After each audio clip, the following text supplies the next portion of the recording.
En esta otra parte vamos a ocuparnos con la obra de una mujer que fue una notable hija de Saturno, o sea, marcada por la melancolía, marcada por el dolor, cuya vida, y sobre todo su obra, es la mejor expresión de todo esto que hemos hablado hasta aquí.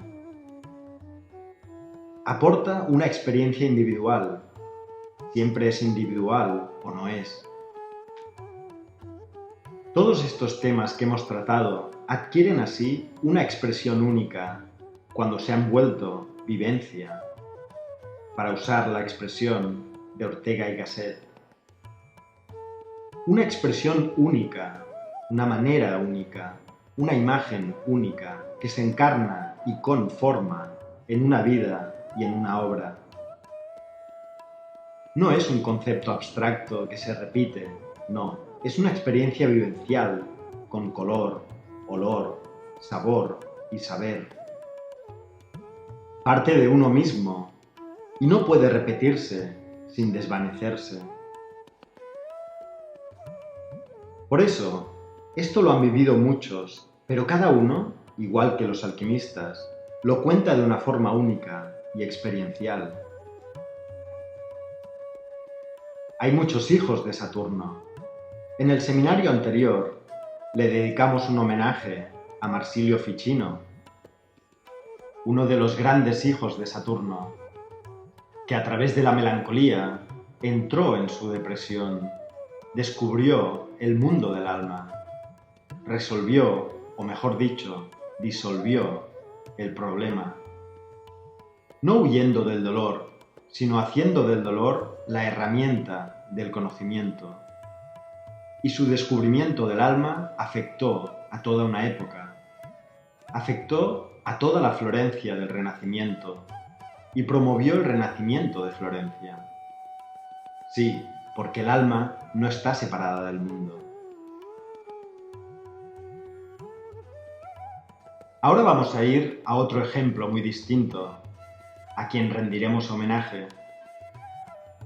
Vamos a atender al pensamiento de una mística, filósofa, luchadora social, una gran escritora que se llamó Simone Weil. Murió muy joven, a los 34 años. Se dejó morir. Su vida vale la pena de ser conocida. Encontrarán más datos y detalles en Internet.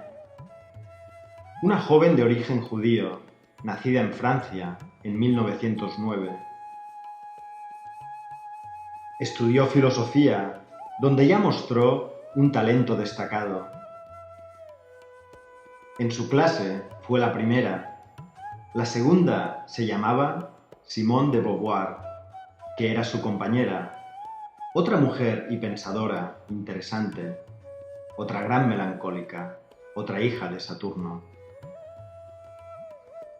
Pero vamos a quedarnos con Simone Weil, aunque se podría haber hablado de Beauvoir también, de su historia con su madre, de su historia con la melancolía, que también tiene mucho de Saturno.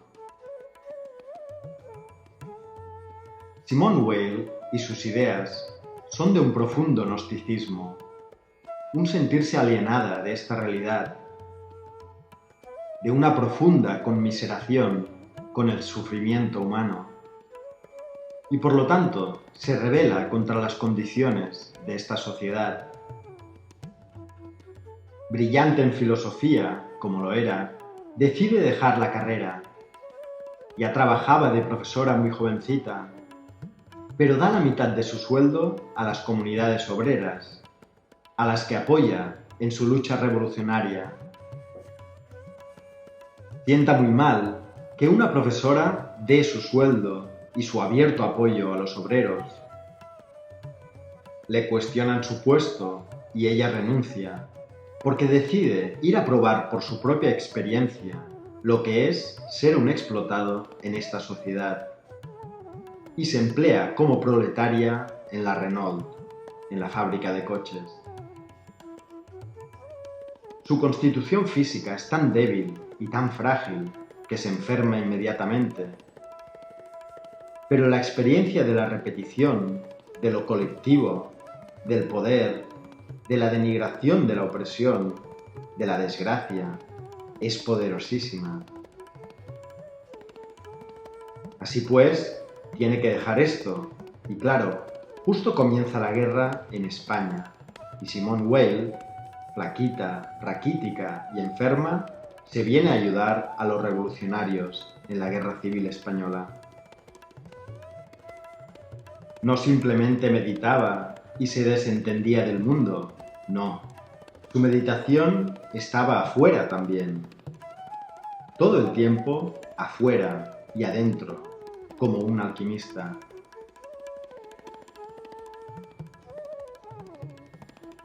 Es tan torpe, que estando aquí en España, en los campamentos, se le cae una olla hirviendo, se quema y se la tienen que llevar porque resulta inútil.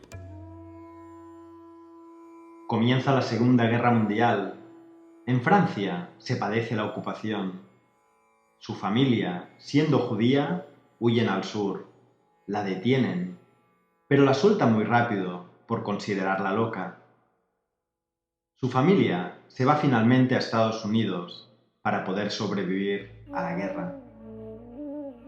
Pero ella no puede vivir sin participar. Es francesa, ama a su pueblo. Pasa por una experiencia de conversión, conecta con el cristianismo, aunque no llega a hacerse cristiana oficialmente. Es íntima su experiencia de Cristo. No es ortodoxa. Por tanto, no acepta los sacramentos de la Iglesia. A pesar de que vive con gran profundidad el símbolo del cristianismo. Vuelve a Inglaterra durante la guerra para ayudar a los aliados en lo que pudiera, aunque sea con trabajos de oficina, que es lo que hace. Su estado de debilidad es muy grande y está casi tuberculosa, ya desde la Renault, pero se niega a comer más que lo que comen los franceses bajo la ocupación, que es la ración diaria. Si sus compatriotas comen eso, ella come eso, aunque en Inglaterra pudiera comer más. Está muy enferma, muy débil. La tienen que internar. No acepta comida más que la estricta ración y muere.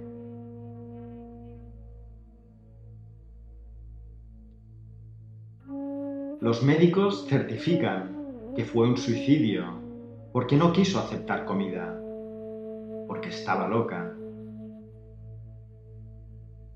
Es que la lógica del otro mundo es locura en este. Dejó una obra maravillosa, una obra absolutamente conmovedora. No digo que hay que imitar a Simone Weil. Ella no imitó a nadie. Ella aceptó su camino único. Toda su vida aquejada por terribles dolores de cabeza. Un Acuario, hija de Saturno. Acuario es el signo de Saturno. Sí, toda su vida muestra esta especie de conexión, y en su obra están las reflexiones que yo creo que expresan el descubrimiento de una aproximación al alma y a lo divino, a través de la limitación, la desgracia, el dolor, a través de Saturno.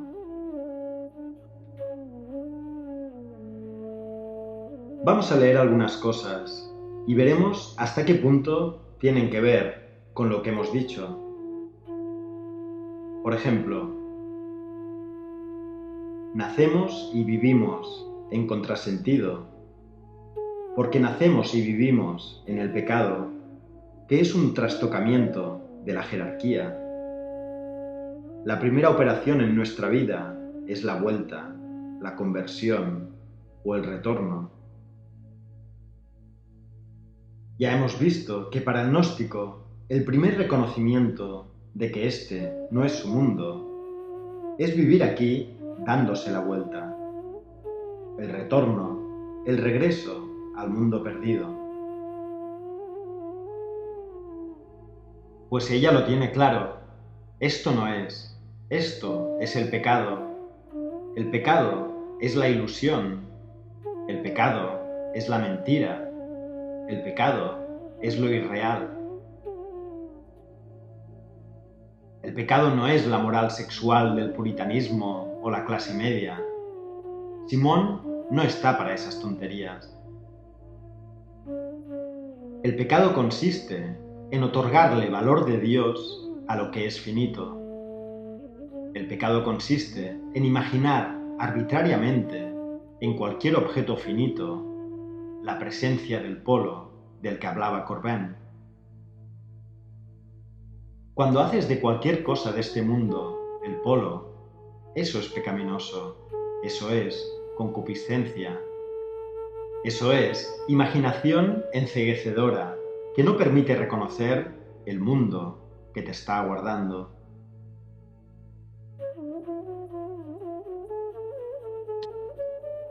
Por lo tanto, la primera operación es el retorno. La primera operación es la conversión. Dice, ¿el renunciamiento a qué? A la concupiscencia. El renunciamiento exige que se pase por angustias equivalentes a las que causaría la pérdida de todos los seres queridos y de todos los bienes, incluyendo las facultades y adquisiciones en el orden de la inteligencia y del carácter, las opiniones y las creencias sobre lo que es bueno, lo que es estable, etc. Y todo esto no hay que sacarlo de sí mismo, sino perderlo, como lo perdió Job. Pero la energía, así separada de su objeto, energía del deseo, así separada de sus objetos, la energía, así separada de su objeto, no debe ser desperdiciada en oscilaciones, degradada. La angustia debe ser mayor aún que en la desgracia. No debe parcelarse en el tiempo, ni debe desperdigarse en esperanzas futuras. Es la concentración de este deseo, que en este mundo no tiene satisfacción, lo que abre la puerta a la gracia. Pero si en vez de esto me imagino que mañana lo tendré y será mejor, otra vez al mundo terrenal, otra vez al mundo de la gravedad, otra vez a meterse en la caverna.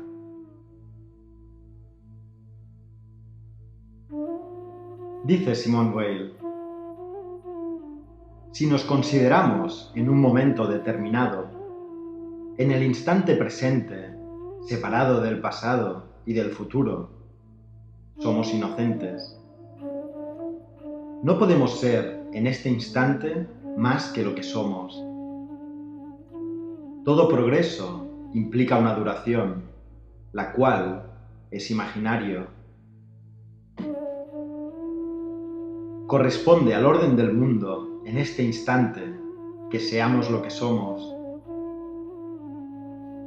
Aislar así un momento implica el perdón, pero este aislamiento es el desapego,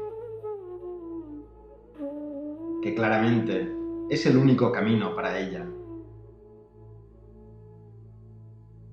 O sea, Simón, como los gnósticos y como los alquimistas, ha visto la ilusión del tiempo, el engaño de la temporalidad. El tiempo, que es lo que rige Saturno, por un lado, es la pantalla donde uno vive las imágenes como si fueran hechos. Estás viviendo un mundo imaginado, creyendo que hablas de hechos. Su miserabilidad. Lo que llama el futuro no existe más que como imaginación. Pero uno no sabe que son imágenes, uno cree que son hechos. Temo a la miseria, veo a la miseria como un hecho. Mi temor a la miseria no reconocido hace que esté viviendo ahora, ¿en función de qué? De la imaginación o de la imagen de la miseria, que me lleva a una vida miserable. No hay futuro más que como proyección imaginativa. ¿De qué? ¿Qué es lo que en mí imagina ese futuro? Cuando aparece el deseo de un futuro, es porque detrás se oculta el que tiene que imaginar ese futuro. Porque, ¿qué está pasando con su presente?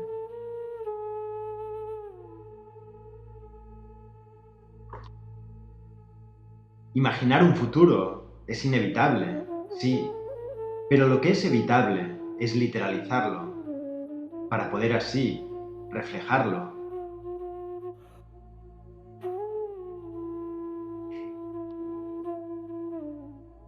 Si aparece la imagen, es una imagen. ¿Qué hay aquí que imagina esto? Y cuando me detengo preguntándome, ¿qué hay aquí que compele a imaginar esto? Ya no hay futuro, hay lo que hay en mí. Pero la gente habla de futuros, y en ese futuro viven esclavos de imágenes, de concupiscencia, que nos tiraniza, prisioneros de la caverna. Solo parando el tiempo aparece la eternidad, y el tiempo es ilusorio. El viejo que llegas a ser, lo fuiste toda tu vida. No llegas a ser nada que no seas. La miseria de tu imaginación es lo que toma cuerpo en tu vejez, es lo que eres. La persona que renuncia a su libertad porque se imagina inseguridad, como imagina la inseguridad, y no sabe que es una imagen. Cree que es un hecho. Ese hecho, que es una imaginación, solo proviene de que hay un miedo no reconocido. No reconoce el miedo. Cree que está obrando sensatamente al tratar de evitar ese hecho, que no es más que una imagen de su miedo. Por lo tanto, ¿quién construye su vida? Su miedo. Y mientras se previene contra eso que imagina, lo que en esa persona está imaginando eso, está siendo el objeto de su vida. Lo que hay, al final, miseria, desencanto, vacío. Vacío no aceptado, porque un vacío que no se llena de mentira fantasiosa, dice Simone Weil, es un hueco que atrae la gracia. Es un hueco por el cual se abre el camino polar, no al norte, no al sur, no al este, no al oeste. Pero cuando uno tapa huecos fantasiosamente, está siempre atrapado en la densidad.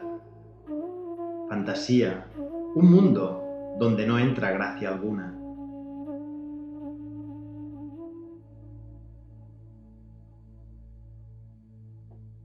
No podemos ascender por nuestros propios medios, insiste Simón. Nosotros somos pesadez, la gravedad. Saturno es grave y es la ley de la gravedad. Es nuestra gravedad y nuestra gravidez.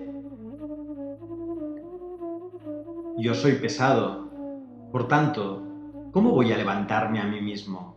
¿Con qué? ¿Con mi propia fuerza? Pero si es mi fuerza lo que me hace pesado.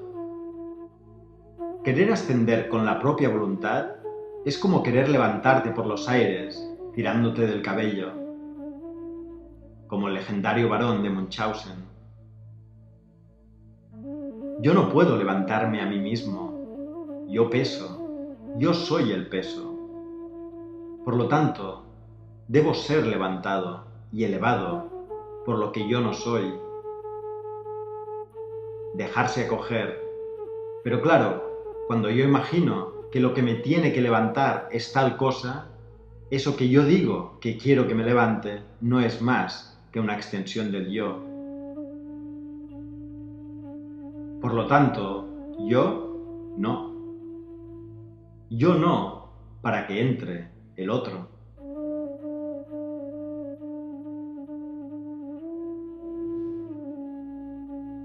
Un continuo, no negar lo imaginario, sino leerlo, recuperarlo como imaginario, dejar que sustituya a lo real.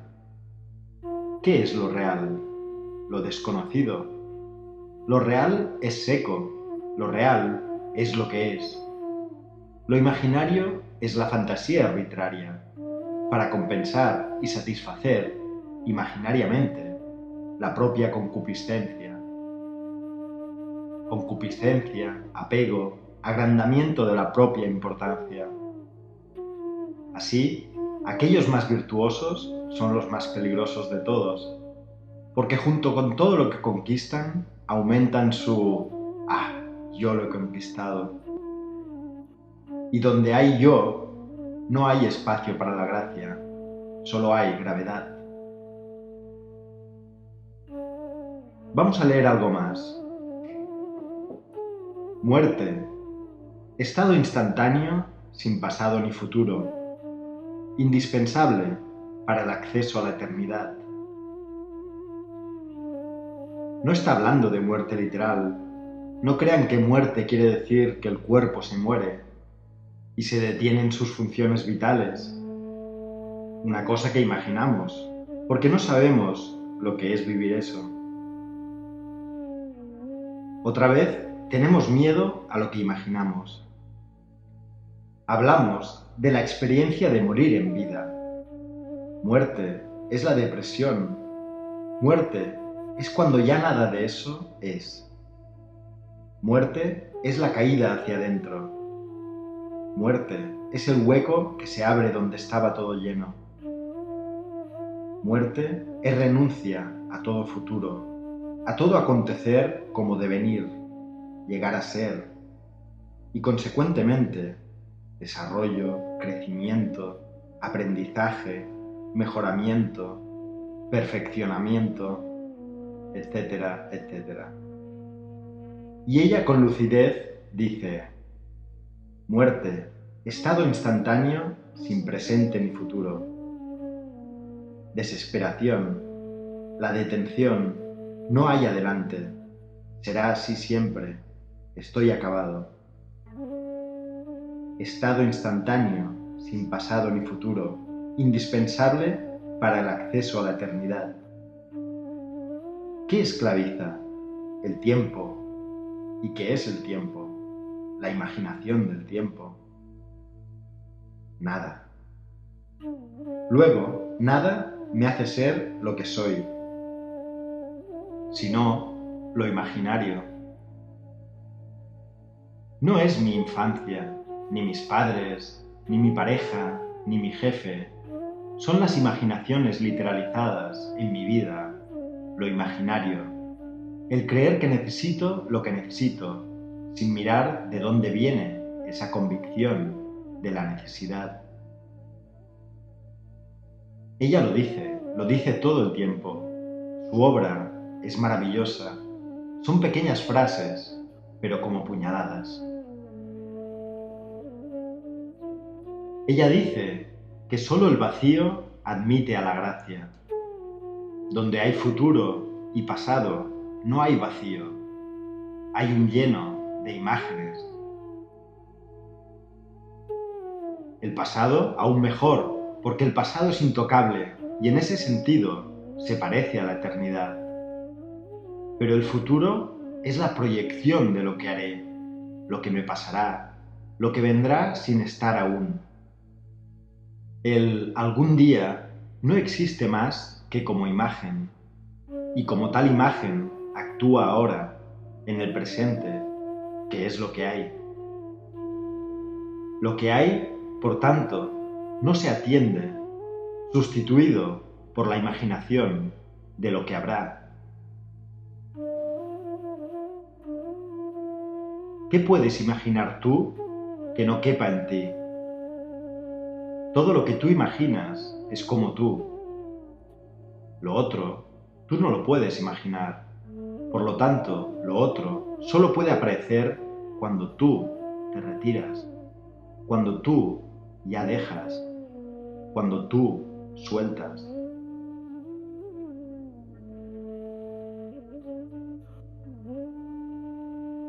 Heidegger decía Gelassenheit, que puede traducirse así: dejidad, dejarse, dejar ser al ser. Yo, no. Cuando no yo, entonces la sorpresa, entonces la eternidad, entonces lo absolutamente otro, no aquello que imaginabas, lo que ni siquiera podías imaginar, porque no cabía en ti, porque no viene de ti, porque no eres tú. Mientras estamos en la caverna, todo lo que hay es prolongación de ti. Simone Weil habla del amor común, como de esa cosa terrible de amar en los otros solamente lo que coincide con nuestras expectativas. Así muestra que es terrible, es peor que la muerte, ese amor. Porque cuando muere alguien, por lo menos, eso no quita que haya sido. Pero cuando has amado en el otro, la criatura imaginaria, ni siquiera le has dejado ser, ni sabes quién ha sido. Ha sido un amor tan terriblemente irreal, imaginario, que ha matado al otro porque no le ha dejado ser. Nunca apareció para nosotros. Y esto es peor que la muerte. No puede haber amor y apego. Eso que llamamos usualmente amor solo es apego. Y donde hay apego, hay yo, aunque diga tú. Eso que ve en el tú es un tú para mí. El amor solo pasa por Dios, dice Simone Weil. El amor solo pasa por la renuncia. No podemos poseer otra cosa que aquello a lo que hemos renunciado. Todo lo que creemos que tenemos nos tiene cogidos a nosotros. Simone ciertamente sabe. Desde que estoy en Barcelona, digamos ya en el 76-77, hablaba ya en mis clases de Simone Weil. Por aquel entonces no la reconocía nadie. No es que ahora la conozca mucha gente, pero por lo menos ahora se consiguen sus libros. En esa época yo tenía solo esta antigua edición argentina de La gravedad y la gracia, que era de mi madre y no se conseguía en ningún lado. En castellano nadie la leía, pero ahora, afortunadamente, se consiguen sus obras y valen la pena. Ser y tener. El hombre, es decir, el ser humano, no tiene ser, solo tiene tener. El ser del hombre, no el tener, el ser, está situado más allá de la cortina, más allá del pozo, más allá de la caverna. El ser del hombre es el poteinos anthropos, el hombre de luz, al que nos referimos al hablar del misticismo iranio. No yo, el otro, el de luz, que yo ignoro. Simón dice, el ser del hombre está situado más allá de la cortina, del lado de lo sobrenatural. Lo que puede conocer de sí mismo es lo que le prestan las circunstancias. El yo, el verdadero, está oculto para mí y para otros. Está del lado de Dios, está en Dios, es Dios. Ser orgulloso es olvidar que uno es Dios.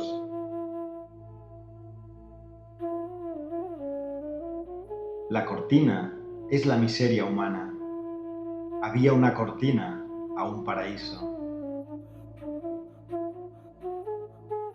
Ser orgulloso es que este yo que creo ser se infla como un pavo e ignorar al otro que está del otro lado y al cual este que digo que soy niega, olvida, insulta y degrada.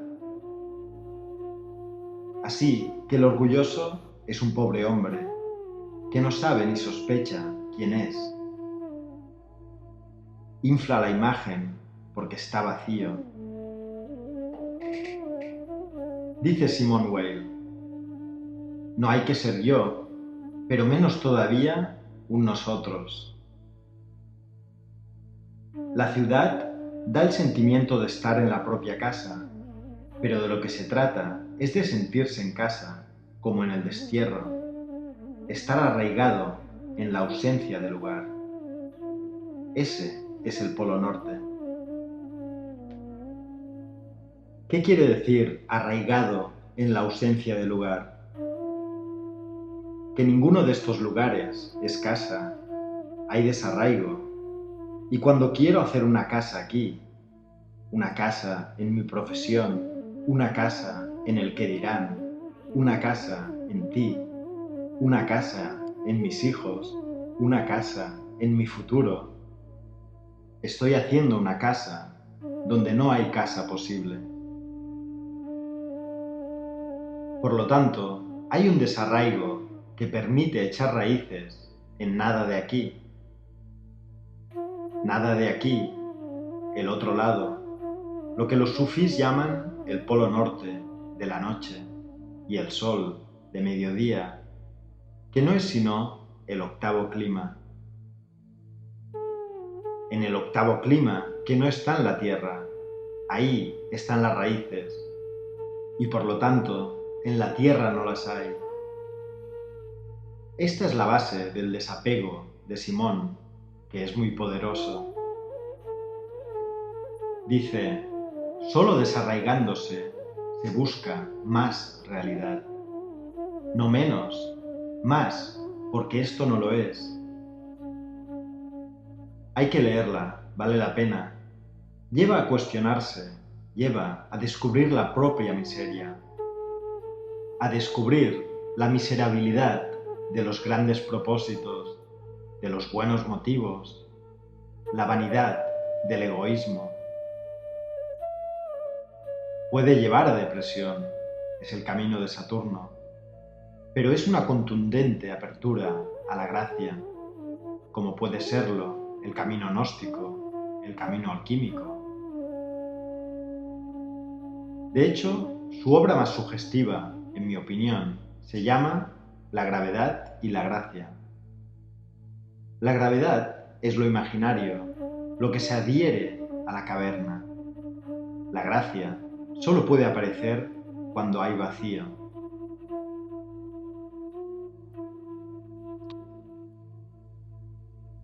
Hay otra obra que escribió en exilio, en Estados Unidos, que está medio en inglés porque eran cuadernos. No son libros concebidos para publicar, sino apuntes y cuadernos reunidos para sus amigos. Publicó muy poco, escribía para ella.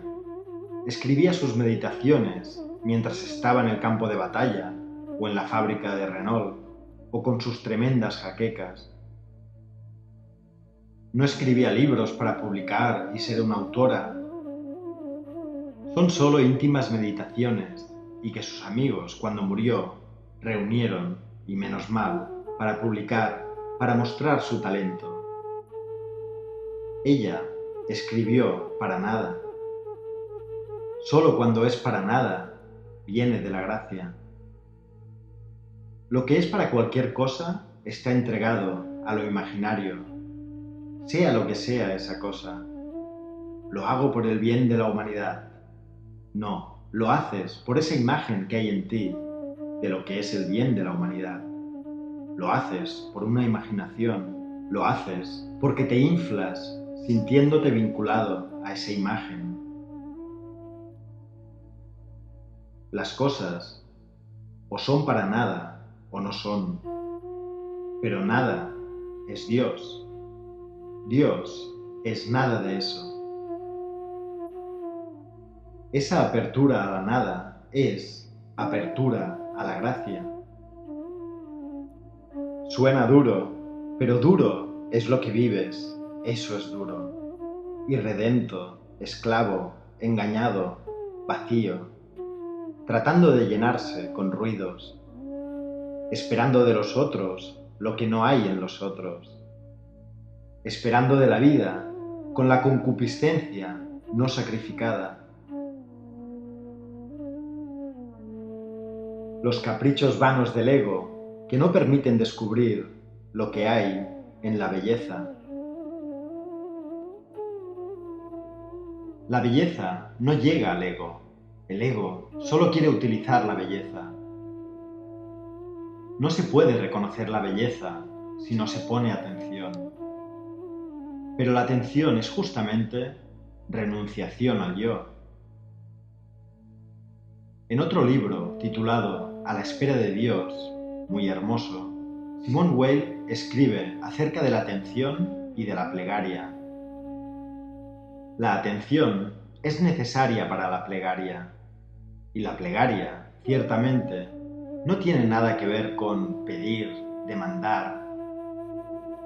Klagen y anklagen, quejas que son querellas, reclamaciones. La plegaria es atenta entrega. Ella dice, observar un paisaje como si no estuvieras. ¿Cómo es la playa cuando yo no estoy? Porque cuando estoy yo, impido que la tierra y el cielo se encuentren. Yo soy el tercero en discordia.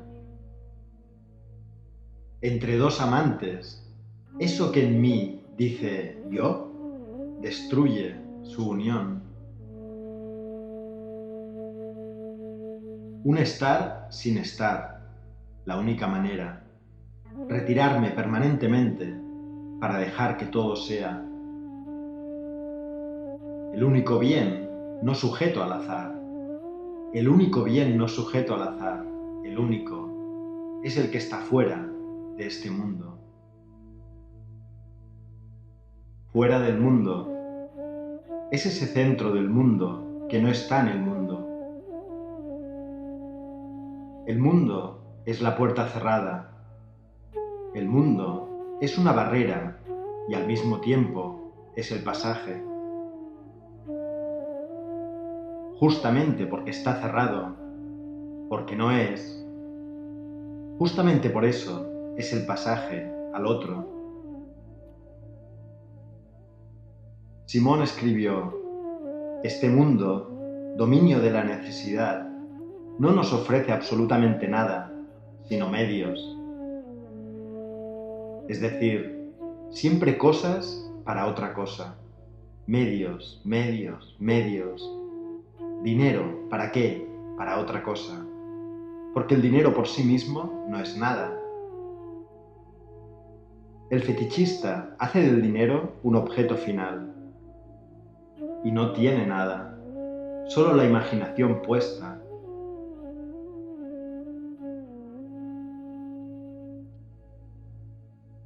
Medios. ¿Y una pareja para qué? Para tener hijos. Es el medio para tus hijos. ¿Y hijos para qué? Para sentirte importante. Es el medio para sentir que tu vida es importante. ¿Y sentirte importante para qué? Todo es medio. Todo está mediado hacia, aunque no lo sepas. Lo imaginario es esencialmente mediador. Y entre el medio y la mediocridad hay muy poca diferencia. Fíjense en lo que dice. Este mundo, dominio de la necesidad, no nos ofrece absolutamente nada, sino medios. Nuestro querer es enviado, sin cesar, de un medio a otro, como una bola de billar. Todos los deseos son contradictorios, como el de la nutrición.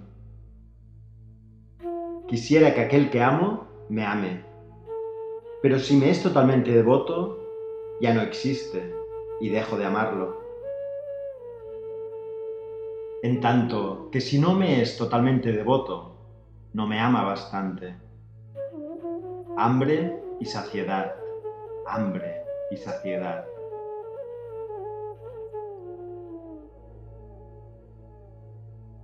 Si no lo tienes, hambre. Si lo tienes, saciedad, hartura y vacío.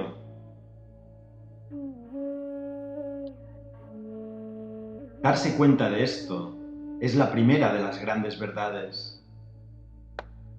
Esto detiene lo imaginario. Así escribe: los verdaderos bienes terrestres son medios. No se puede respetar los de otros, sino en la medida en que se consideran los propios como medios, lo que implica que se está en camino hacia el punto en que se puede pasar sin ellos. Para respetar, por ejemplo, las patrias extranjeras, es necesario hacer de su propia patria no un ídolo, sino un medio hacia Dios. Cuando todas las cosas son vistas como medios, no a otra cosa, sino a lo divino, se puede respetar todo lo demás. Si lo temporal no tiene sentido sino por y para lo espiritual, pero no participa en lo espiritual, nos lleva a él por nostalgia. Es la nostalgia, volvemos a la depresión, porque en el no es aquí se abre la otra puerta. Es la nostalgia que genera este mundo, no es nostalgia de cosas. Al principio creemos que sí, y saltamos hacia lo que nos falta, hacia las cosas.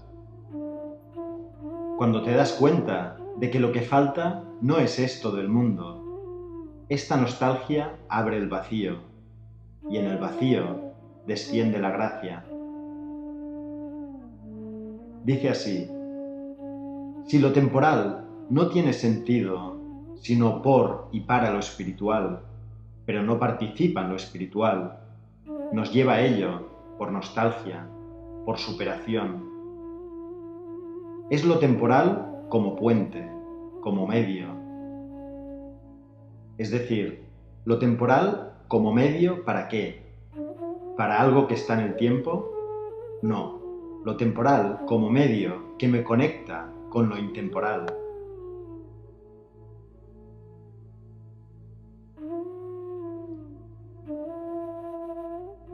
Bueno, toda su obra es maravillosa, toda ella. Se carga la idea de progreso.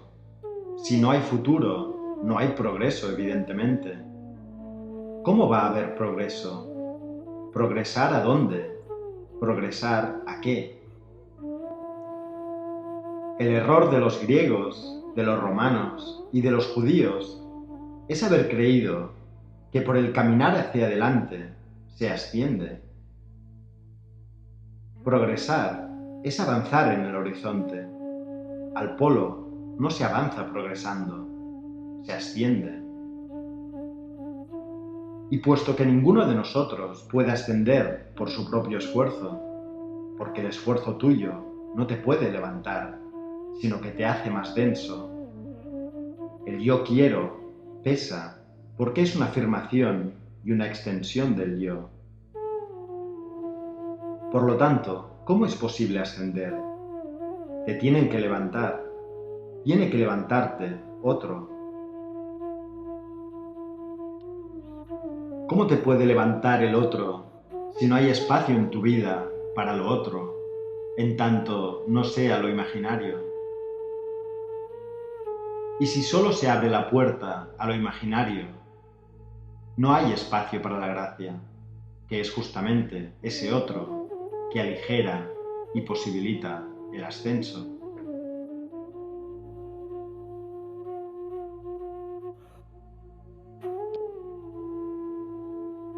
El desapego y el dejar ser, quedarte pequeño como uno es, saber de la propia pequeñez, no creerse las imaginaciones que compensan las pequeñeces con grandezas, grandezas que no alimentan, grandezas que solo hacen aumentar el apego.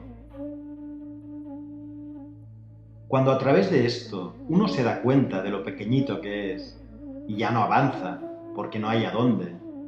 Entonces empieza a atender, a dejar ser a lo que es. En ese dejar ser se es tan ligero que fácilmente se asciende, no porque tú asciendas, sino porque desciende la gracia.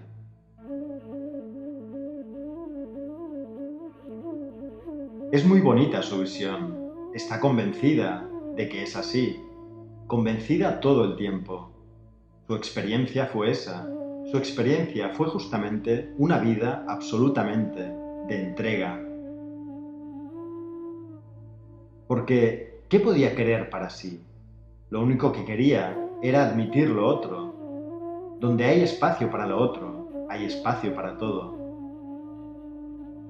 Donde no hay espacio más que para lo imaginario, no entra nada, nada, imaginario.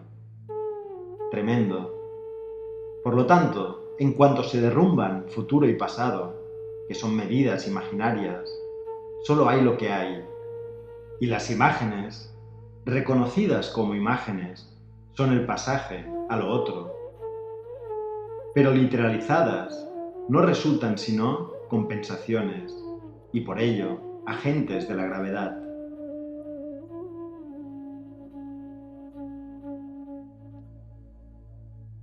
Dice algo que muchos alumnos míos conocen, porque lo repito continuamente en clase. Cuando uno tiene hambre, uno imagina comida, normal. Mientras más comida te imaginas, más hambre tienes. Y si mientras más hambre tienes, más comida imaginas, la grieta del hambre aumenta, pero jamás se cubre. ¿Qué dice Simón? Dice, esa comida es imaginaria, pero el hambre es real.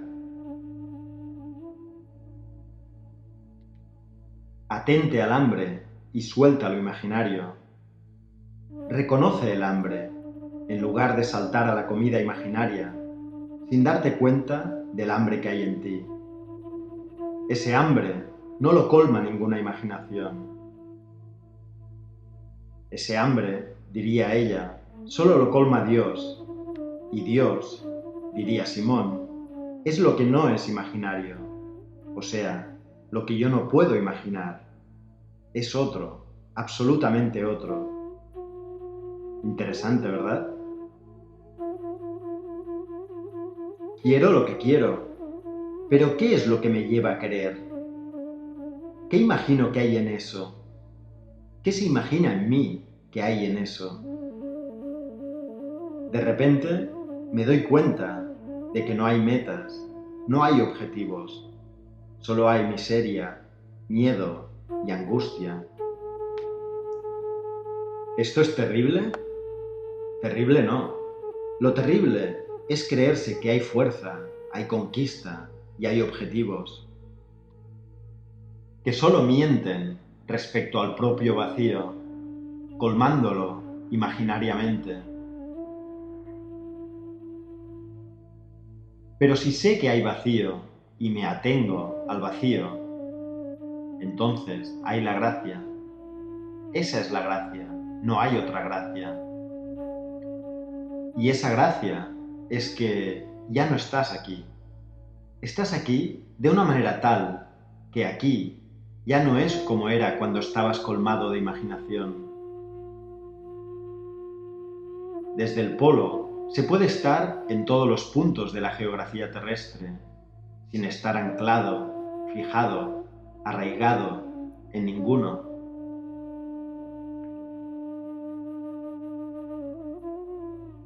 Hemos visto que en el simbolismo de Saturno y la melancolía había un tema relacionado con la codicia.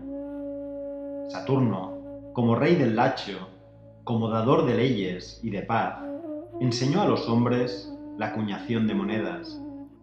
Es el que acuña monedas, pone rótulos en las cosas y da seguridad.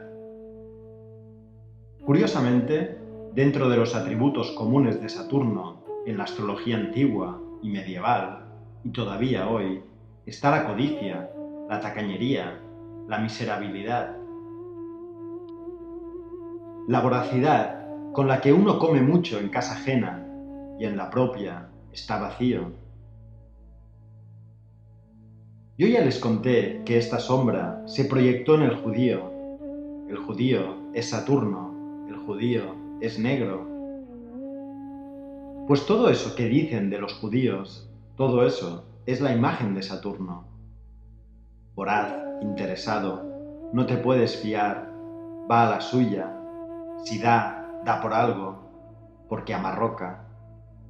Es el avaro, el tacaño, el agarrado a las monedas.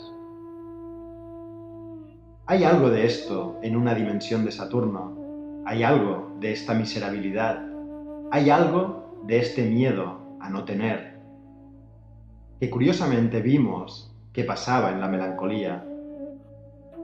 Ya lo decía Areteo de Capadocia, el melancólico, el depresivo, se vuelve tacaño y agarrado, tiene miedo. Por el otro lado, hemos visto que también se le relacionaba con el ano. Saturno tenía que ver con el estreñimiento, y ya fue Freud el que claramente dijo: hay una relación entre el ano y la retención. Por eso se habla de una personalidad anal. Aquel que es maniático del orden, exigente, retentivo, no suelta. Como el niño pequeño, que no quiere dejar ir al excremento porque se cree que se va una parte de él.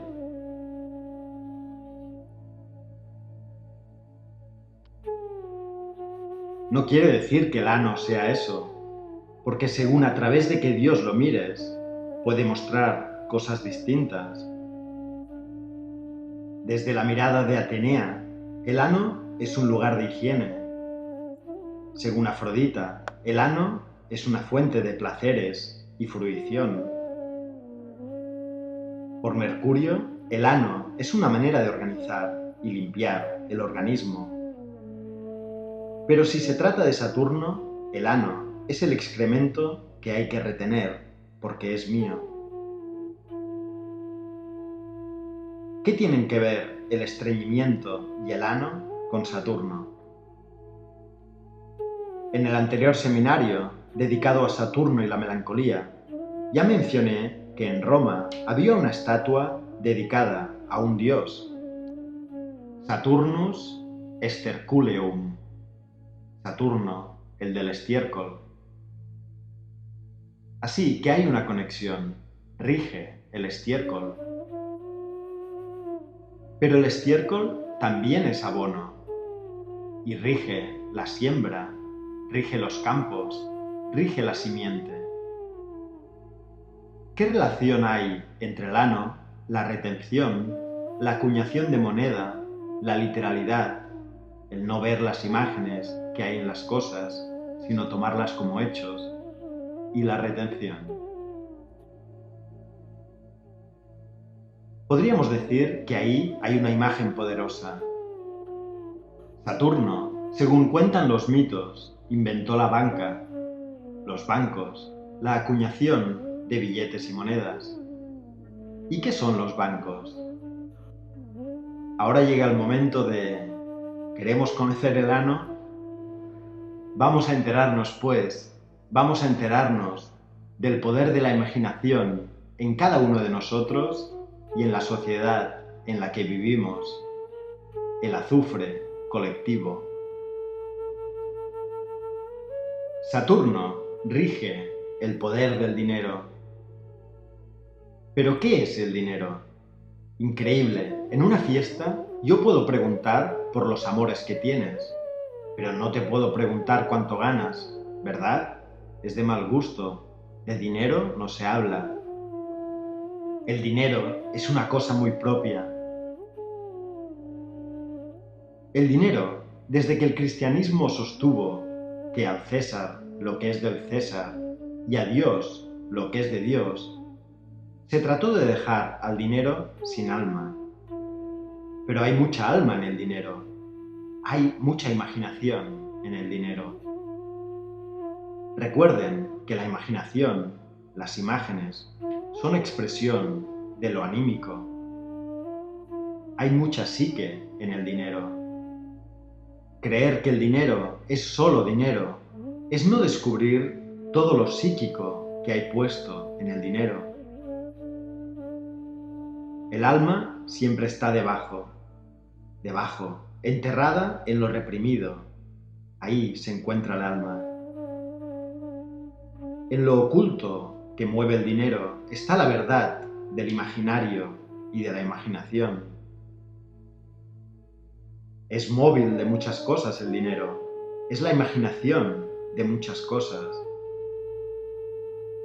No vamos a hacer una clase de economía, vamos a hacer una clase de psicología. Volver las imágenes a sus raíces, no dejarlas pegadas e identificadas a las cosas.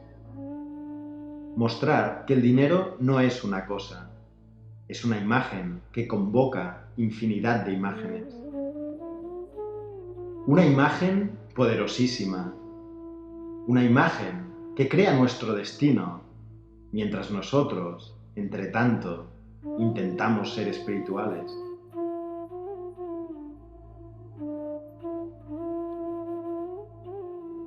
Pensamos lo que pensamos de la misma espiritualidad porque estamos atrapados en la imaginación que nos tiene cogidos a la hora de enfrentar el tema del dinero. Tema poderosísimo, un tema que hay que ver y un tema que ya Simone Weil también vio. Vio que el dinero en cada uno de nosotros es un condensado de miedos y de sueños. Entonces, ¿jugar a la lotería sería una fantasía? Claro, y también trabajar para garantizar la seguridad futura, no digamos. Sobre todo cuando el trabajo está hecho porque es un medio. ¿Para qué? Para ganar dinero, que es un medio. No hay nada más medio que el dinero. No es nada más que la posibilidad de trocarse. Se parece mucho al inconsciente. El inconsciente no es nada, no es una cosa, sino la posibilidad de todas las imágenes, sin ser una sola. El dinero es igual que el inconsciente. No es sino toda la promesa ¿de qué? Bienes, prestigio, salud, longevidad, seguridad, felicidad. ¿Cuál es la felicidad que se imagina mediante el dinero?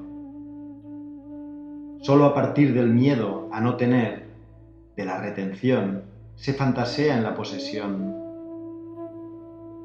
¿Cómo vives mientras ese miedo a no tener te hace hacer lo que te hace hacer?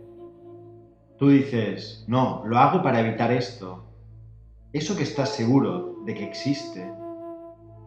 Lo haces, por tanto, como respuesta compulsiva a una imagen que mientras intentas prevenirte contra ella o llegar a provocarla, ¿qué está haciendo con tu vida? El tema no es lo que tú haces, es lo que se hace en ti mientras tú haces lo que haces por la imaginación del dinero. Como el inconsciente es muy listo, el tema no es tanto lo que veo, el tema es, al mirar allí, ¿qué es lo que estoy dejando de ver? Todo lo no mirado, los momentos a solas contando, el cálculo de lo que me corresponde a fin de mes, mi plan de jubilación, mis inversiones y mis intereses, mi envidia a los otros, mi sentir que me quitan algo, mi defensa ante la posibilidad de ser privado. ¿Se alcanza a captar todo lo que pone en juego el dinero? Pues Simone Weil lo vio en todo su poder, porque hay un tema con el dinero y también con el oro. Al fin y al cabo, el alquimista buscaba oro. ¿Pero qué oro buscaba el alquimista? Buscaba el oro que resulta de la transmutación del plomo. No buscaba un oro vulgar. No iba a la joyería a comprar oro, no. A lo que aspiraba el alquimista era lograr que aquella materia, aparentemente poco valiosa, se volviera dorada, como la noche que trae la luz. No quería comprar bombillas de luz para ver en la noche, sino la luz de la noche misma. Pero claro, ha habido también en la alquimia el tema del oro y también historias de timos y de la búsqueda del enriquecimiento fácil. Han habido algunos pretendidos alquimistas que eran charlatanes, que prometían multiplicar oro fácilmente. Está claro que es un tema saturnino, ambiguo como Saturno. Simone Weil hace una pregunta que ahora yo se la formulo a todos, seriamente. Como ninguno de nosotros tiene problema con el dinero, sino siempre son los demás, los judíos, los catalanes y el agarrado aquel. Yo no. Vamos a partir de eso, puesto que nosotros somos muy fluidos con el tema. Sí, lo vemos siempre fuera. Vemos cómo se aferra el otro a su dinero. Vemos cómo se olvidó de traer el bolso a la hora de pagar. Hoy me olvidé la cartera. Hoy no puedo, porque no tengo nada. Cuando en realidad tengo miedo de llegar al punto de no tener nada. Por lo tanto, vivo como si. Ese como si sustituye lo que hay. Y lo que hay no es nada más que un como si. El como si es impostación, y mientras temes una imaginación, lo real se ha desvanecido en un sueño pesadillesco que te posee. No se trata de moral, no estoy hablando de una moral del dinero, estoy hablando de poner atención a lo que está pasando mientras los temores nos hacen imaginar otra cosa. Reflejar la imagen, tan solo eso. No se trata de ser generoso, es absurdo. Sería poner a la voluntad donde la voluntad no puede hacer nada. No es un querer conducirse, es un descubrir lo que te conduce a ti. No lo que tú debes conducir, sino de reconocer qué dioses te poseen. ¿Quién conduce tu vida mientras tú te crees que tu vida la haces tú? Y mientras crees que te previenes contra la desgracia, ¿qué desgracia te está llevando ya de la mano? Y que no es sino la misma que encontrarás al final, porque el final es ahora. Así, el que tiene terror a la vejez encuentra ese viejo horrible que siempre hubo en su interior como lo temido. No hay otra cosa. ¿Qué es mi vejez sino la imagen que en mí se hace de algo que no sé lo que es, pero que es temido? Ese temor aparece como lo que voy a ser y me compele a hacer cosas para no ser eso que temo ser, y que en tanto temido está ya en mí, como motor de mis decisiones, propósitos y objetivos.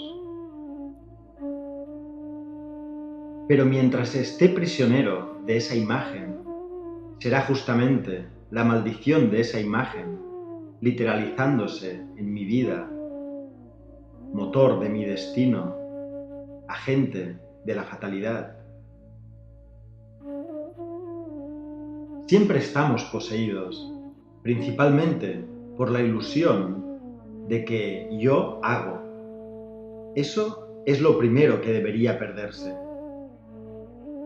Tú no es lo que tú haces, sino lo que se hace en ti.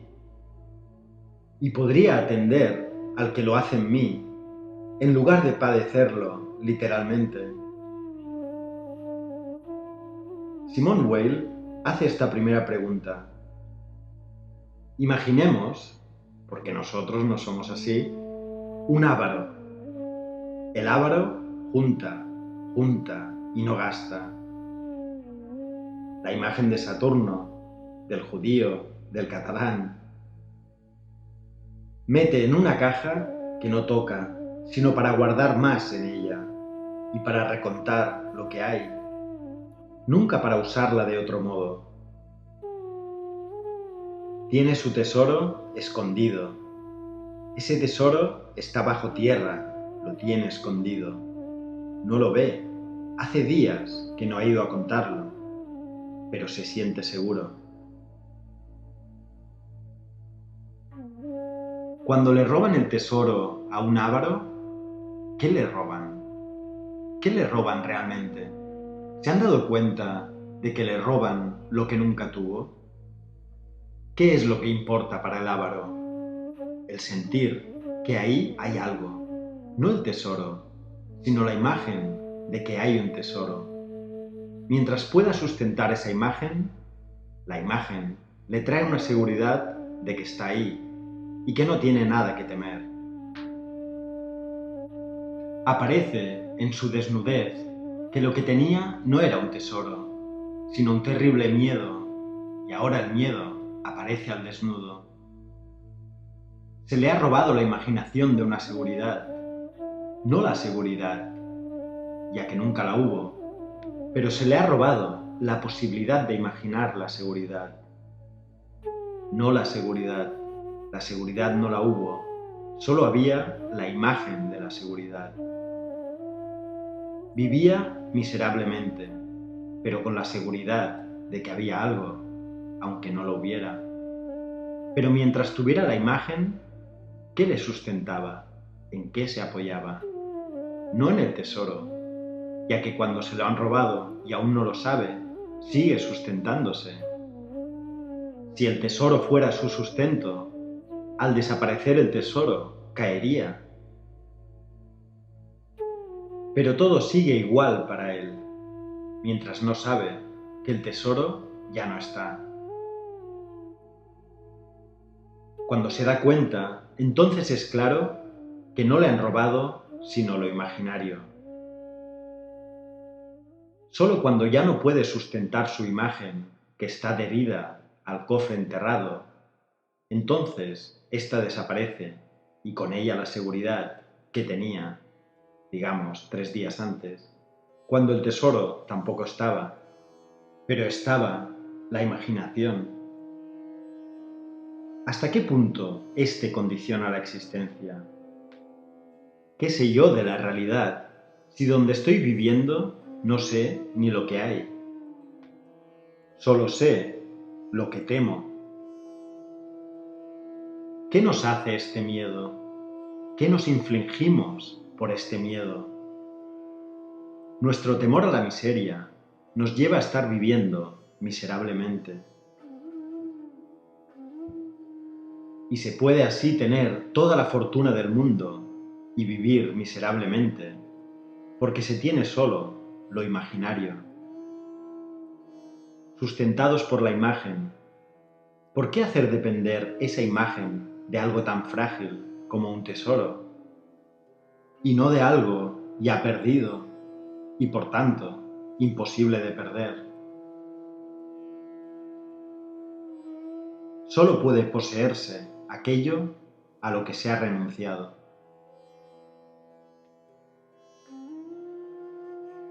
Así pues, la miseria está en tener o en no tener. No es un hecho la miseria, no depende de cosas. No hay cosas con las que se acabe la miseria, porque la miseria es un estado del alma.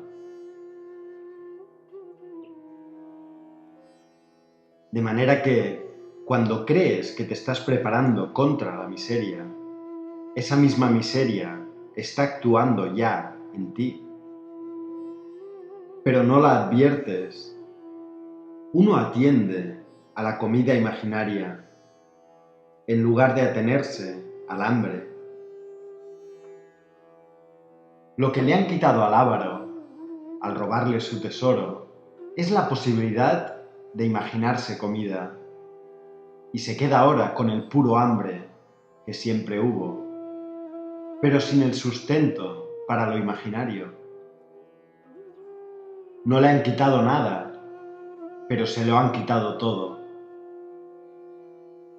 No le han quitado algo que tuviera, algo de lo que dispusiera, porque nunca existió como algo disponible. No disponía de ese tesoro. Solo era sustento de lo imaginario. Ahí vemos una forma de cómo Saturno entra en nuestra vida, cómo limita, cómo seca, cómo enrigidece, cómo cierra puertas mientras creemos que nos las abre, cómo se vuelve defensivo y en su defensa contra lo temible cierra la puerta a la posibilidad misma de vida y de gracia. Saturno es el viejo, la imagen del Sénex.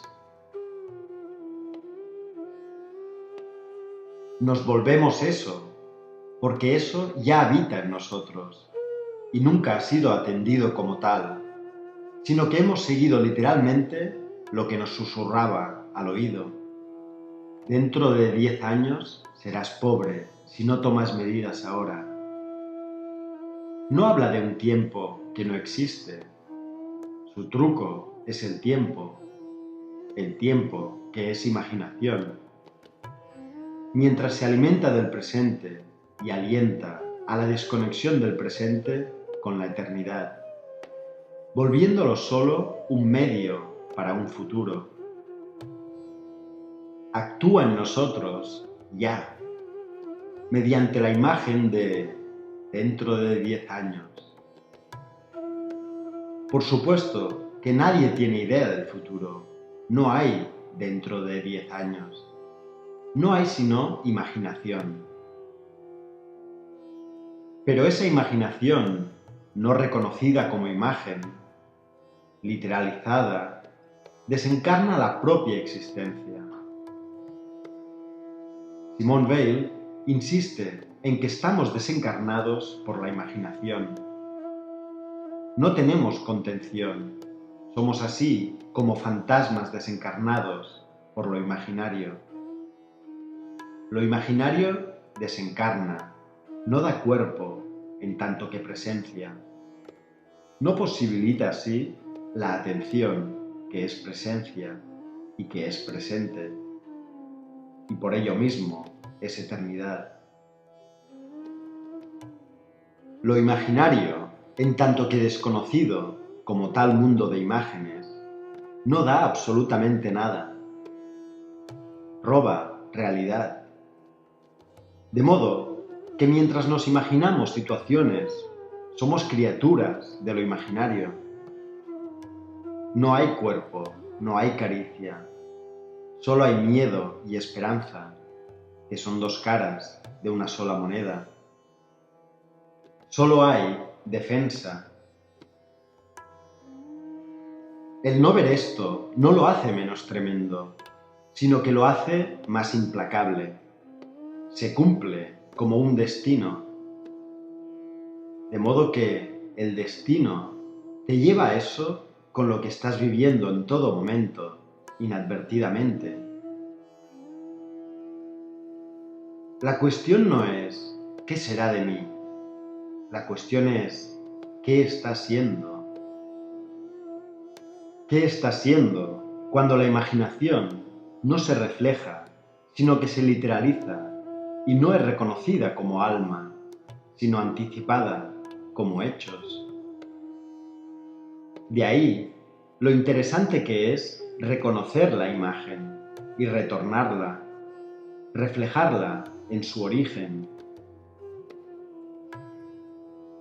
Y eso que en mí dice yo es ya una criatura de la imaginación, creada a partir de imágenes poderosas. El yo es la prolongación, la proyección de esas imágenes. Volvamos al avaro. Este, por el deseo de su tesoro, se priva de él. Dice Simone Weil, si se puede poner todo el bien en una cosa oculta bajo tierra, ¿por qué no en Dios? ¡Qué buena pregunta! Si se puede poner todo el bien en un objeto que no se ve, que está ausente porque está bajo tierra, ¿por qué no poner todo el bien en la dirección polar, en el octavo clima? Ese tampoco lo ves, no con los ojos con que se ven las cosas de este mundo. Pero ese plano, ese mundo, no puede robarlo nadie. Sin embargo, decimos, lo de aquí es real, lo otro no. Cabe preguntarse, ¿qué realidad tiene el tesoro del Ávaro para ese Ávaro? ¿Qué realidad tiene que no sea la de lo imaginario?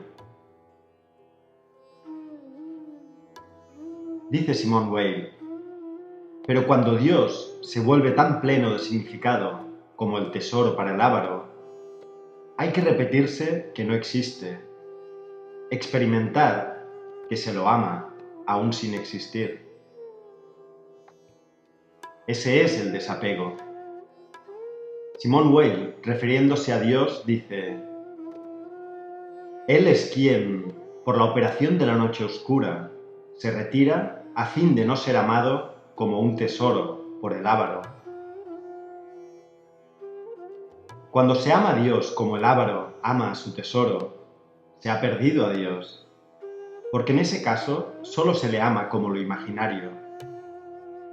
Por eso mismo, en la ausencia de Dios, ahí mismo, para Simón, está su presencia. Mientras que cuando el Ávaro nota la ausencia de su tesoro, entonces ya no le sirve. Dios, para Simón, es más presente cuanto más ausente.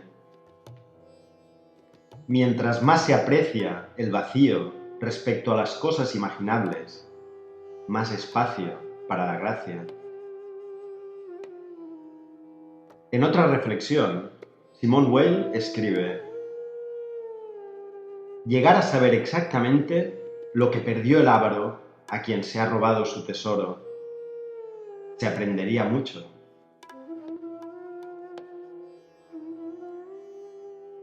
Y luego escribe: perder a alguien se sufre porque el muerto, el ausente, se convierte en lo imaginario, lo falso. Pero el deseo de él no es imaginario. Descender dentro de sí mismo hasta donde reside el deseo, que no es imaginario.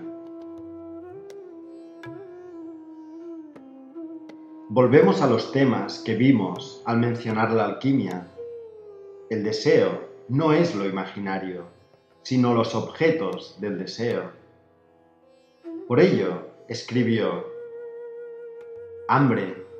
Uno imagina alimentos, pero el hambre es real. Por lo tanto, asirse al hambre. Así, volviendo a la pérdida de alguien, a su muerte, Simón indica: la presencia del muerto es imaginaria, pero su ausencia es muy real. Es desde entonces su manera de aparecer. De modo que amarlo es poder amar su ausencia. Pero hacer como que lo veo en todas partes es negarle su única manera de ser, que es su ausencia.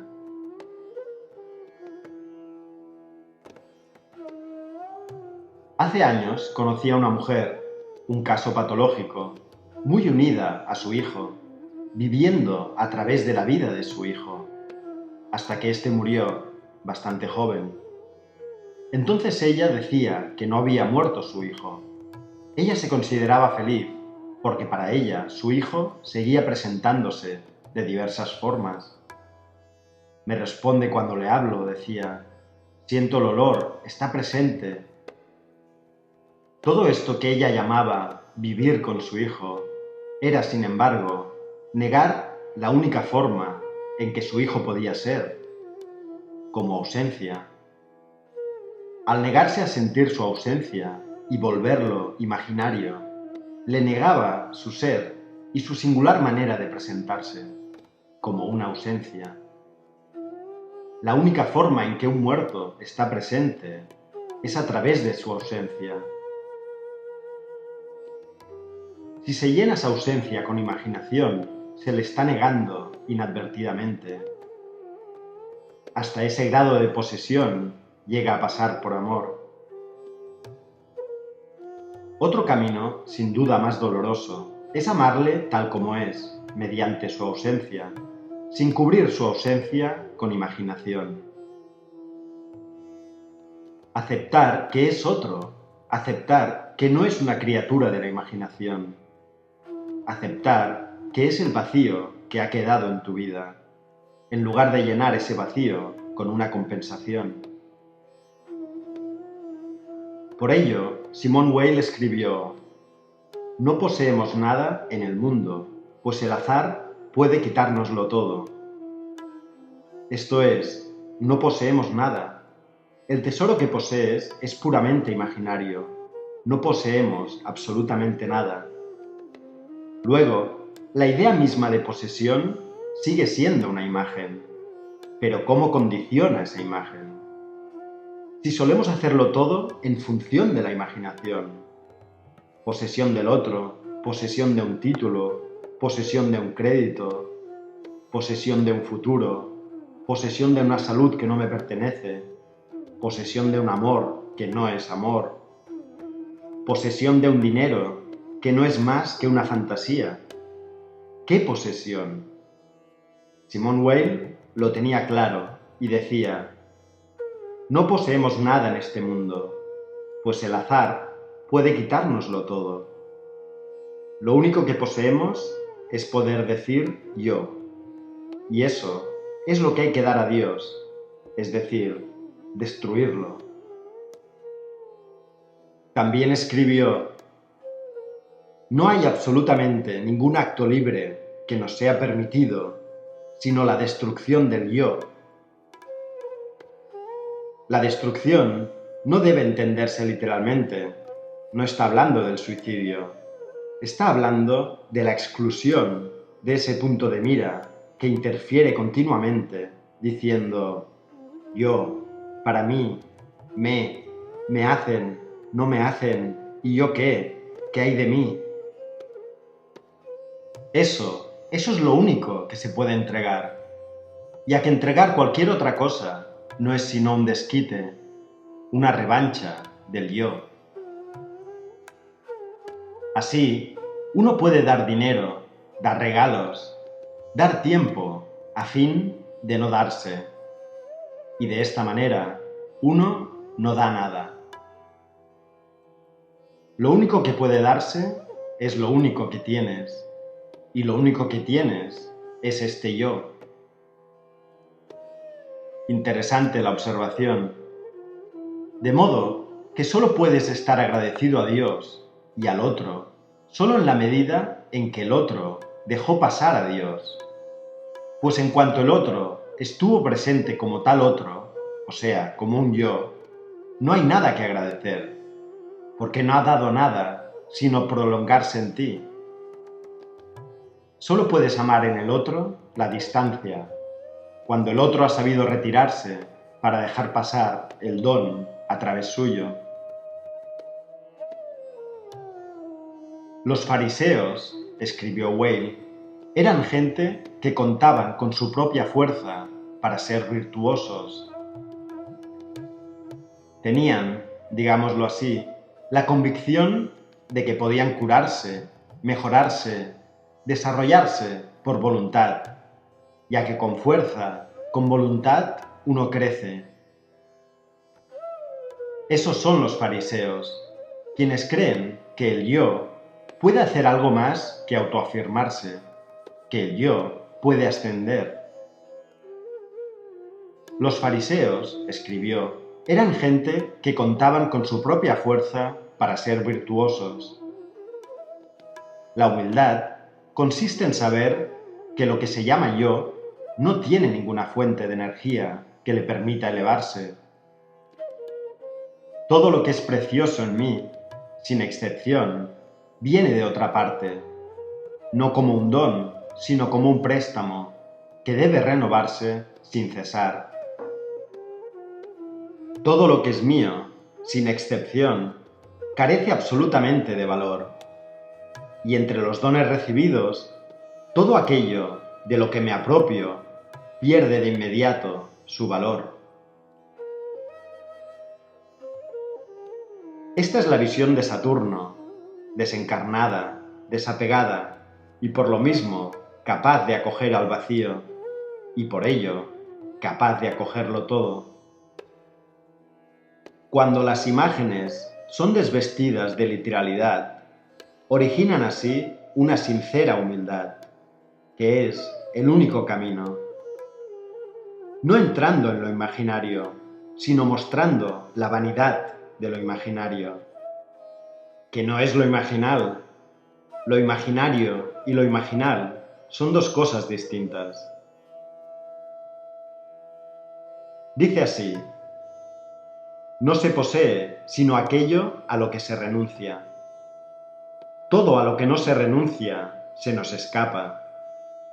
En este sentido, no se puede poseer nada sin pasar por Dios. También escribió: entre todas las cosas, la única que nos viene desde fuera, gratuitamente. La gracia, lo gratis, gratuito, porque sí, porque nada, no para nada, porque sí. Lo opuesto a todo lo que el yo hace, que siempre es por algo, para compensar, para pagar, para obtener, para llegar, para lograr, para comprar, para reparar, para acceder. Siempre es para el yo. Hay que darle la vuelta. Uno mismo decirse: ¿pero qué me estoy contando cuando digo esto? Así se refleja y se encuentra el propio sitio, que no es sino la pequeñez y la humildad que deja ser a todo lo demás. Vuelvo al texto de Simone Weil. Entre todas las cosas, la única que nos viene desde fuera gratuitamente, por sorpresa, como un don de la suerte, sin que la hayamos buscado, es la alegría pura. Pura porque no hay yo en ello. Paralelamente, el bien real solo puede venir desde fuera, jamás por nuestro esfuerzo. En ningún caso podemos fabricar algo que sea mejor que nosotros. Lo que yo fabrico es producto del yo. Lo que me supera no lo puedo hacer yo. En ningún caso podemos fabricar algo que sea mejor que nosotros. Así, el esfuerzo tendido verdaderamente hacia el bien no debe alcanzarlo. Después de una larga y estéril tensión, que termina en la desesperación, cuando ya no se espera nada, desde afuera viene el don. Ese esfuerzo destruye una parte de la falsa plenitud que hay en nosotros. El vacío divino, más pleno que la plenitud, ha venido así a instalarse en nosotros. Es notable el platonismo y el gnosticismo que se patentiza en esa reflexión, en especial cuando insiste que, en ningún caso, podemos fabricar algo que sea mejor que nosotros. El efecto no puede ser superior a lo que lo origina.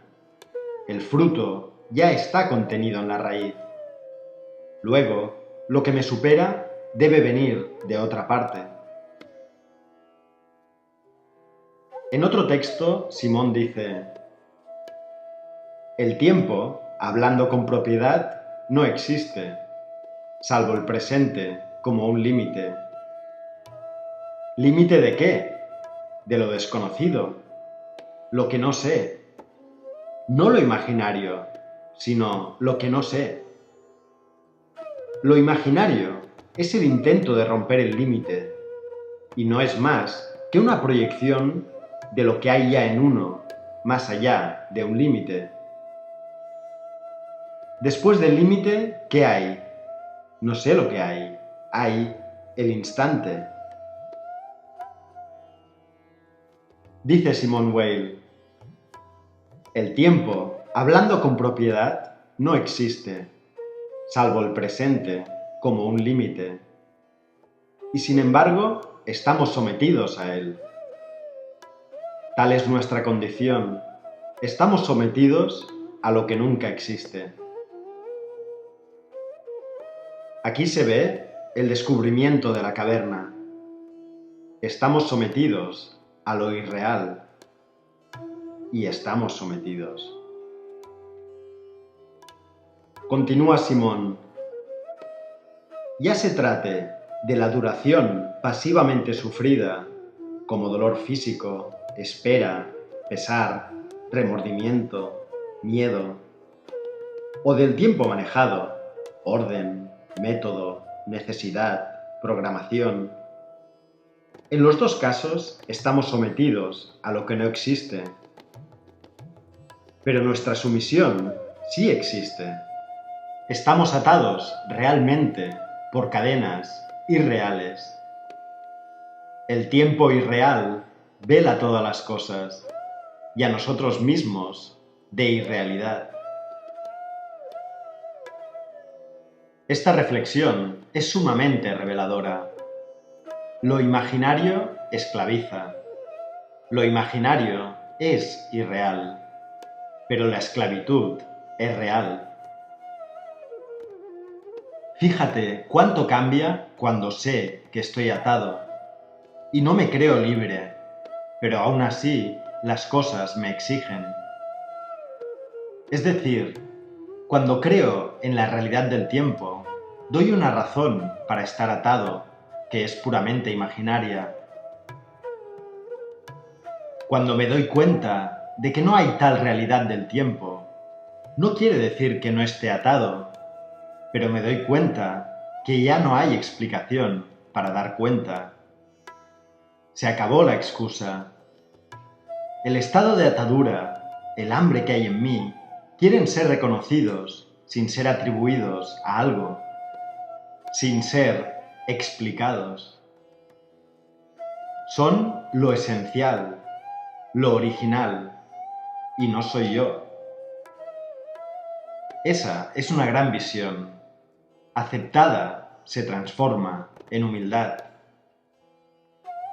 Entonces, no puedo decir que hago esto y por aquello, y que hago esto para mañana, porque eso no existe.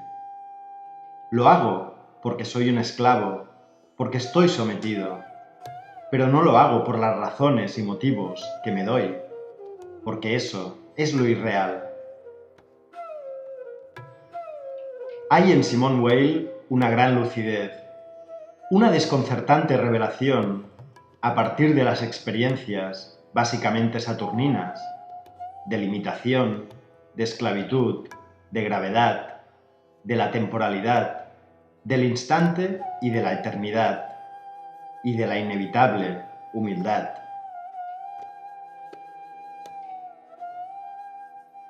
Escribió: todo deseo de gozo se sitúa en el futuro. Ya sabemos que el futuro es irreal. Todo deseo de gozo se sitúa en el futuro, en lo ilusorio. En cambio, si se desea solamente que un ser exista, existe, ¿qué más desear? El ser amado está entonces desnudo, irreal, no velado por un porvenir imaginario. El avaro no piensa jamás en su futuro sin imaginarlo X veces más grande o proyectado al futuro. Es necesario estar muerto para ver las cosas. Estar muerto quiere decir abandonar el futuro, abandonar la ilusión. Es esto el instante y no otra cosa. Entonces se deja de mañana, otro día, cambiaré, no cambiaré, toda esta mentira, y aparece el desapego. Continúa Simón. Así, en el amor hay o castidad, quiere decir pureza, retiro, respeto, no se refiere específicamente a la sexualidad. En el amor hay o castidad o falta de castidad, según que el deseo esté dirigido o no hacia el futuro. Dirigido hacia el futuro, perturbación de lo imaginario, negación de la realidad del otro. No querer lo que hay, sino querer que haya lo que uno quiere que haya, o lo que en uno se quiere.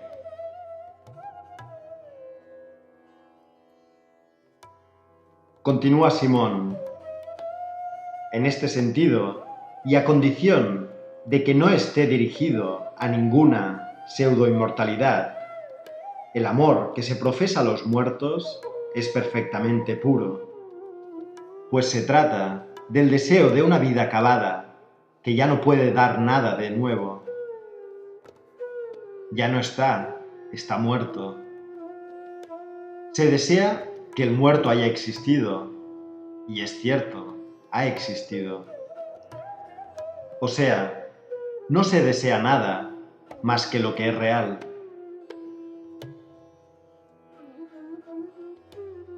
Bueno, antes de despedirnos de Simone Weil, leo una reflexión suya.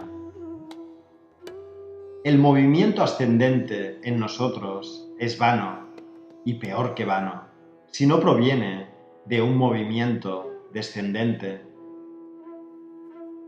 No podemos ascender, solo podemos caer. Increíble, pero es cuando caemos que se produce la ascensión. Cuando ascendemos, no ascendemos, nos inflamos como pavos. Así, Simón afirma que la luz eterna no es la luz del exterior, no es la luz del sol de allá afuera, no es la luz del brillo social, no es la luz de las promesas, en absoluto. Es el sol de medianoche, de los místicos. Es la aurora boreal de ese polo que no está en ningún clima terrenal. Esa es la luz eterna. Toda otra luz es luz temporal, provisional. Luz de un día que luego se vuelve noche. No, esta luz eterna está más allá del ciclo día-noche. Simone Weil dice así: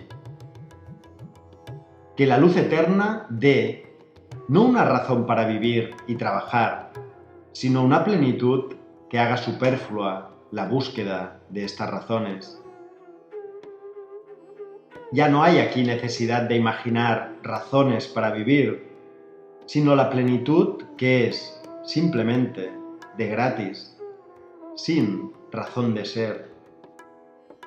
Es, entonces, la gracia.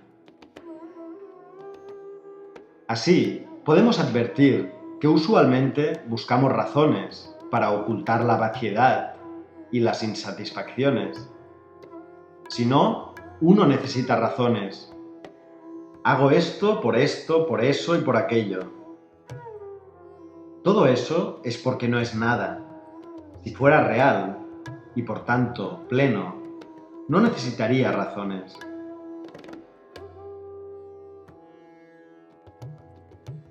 Hemos hecho así nuestro homenaje a Simone Weil, que ofrece una de las perspectivas más profundas sobre la temática del exilio, de lo ilusorio, de lo temporal, de la carencia, el límite y la gravedad. Y ciertamente también de la gracia, la plenitud, la eternidad, que aparecen en cuanto no se compensa imaginariamente la carencia. Una maravillosa vuelta de tuerca de la temática saturnina, el límite y lo ilimitado, el vacío y la plenitud, el tiempo y la eternidad. La unión de estos contrarios que la literalidad tiende a separar y a desmembrar, sin aprehender su mutual convocatoria,